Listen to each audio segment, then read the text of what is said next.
ప్రాచీన కాలంలో ఒక గాఢమైన అరణ్యంలో నిశ్శబ్దం మధ్యలో ఒక పవిత్రమైన శివలింగం ఉండేది. ఆ ప్రదేశం ఎవరికి తెలియదు. గొప్ప రాజ్యాలు లేవు, గోపురాలు లేవు, కానీ అక్కడ ఒకటి ఉంది, భక్తి.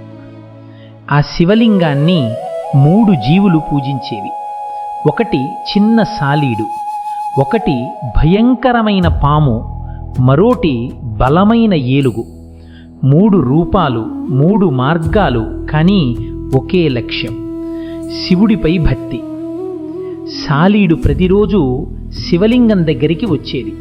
ఆ చిన్న జీవి ఇలా అనుకుంది, ఈ లింగాన్ని ఎండ, ధూళి, వర్షం నుండి కాపాడాలి. తన చిన్న శక్తితో తన ప్రాణం పెట్టి ఒక అందమైన జాలాన్ని వేసింది.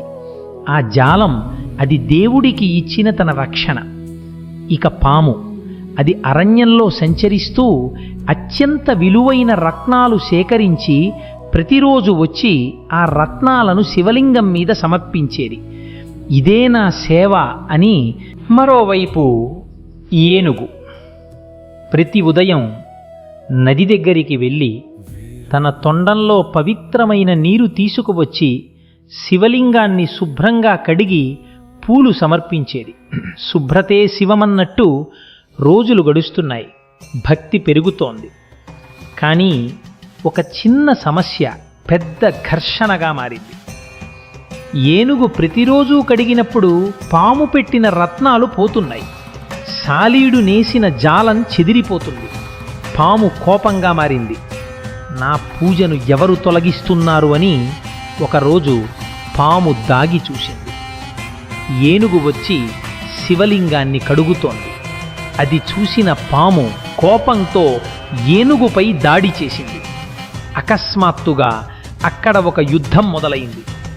ఏనుగు తన బలంతో పోరాడుతోంది, పాము విషంతో దాడి చేస్తోంది. సాలీడు తన జాలాన్ని కాపాడేందుకు ప్రయత్నిస్తోంది. కానీ ఆ ఘర్షణలో 3 ప్రాణాలు కోల్పోయారు. ఆ నిశ్శబ్ద అరణ్యంలో ఒక క్షణం గాలి కూడా ఆగిపోయింది.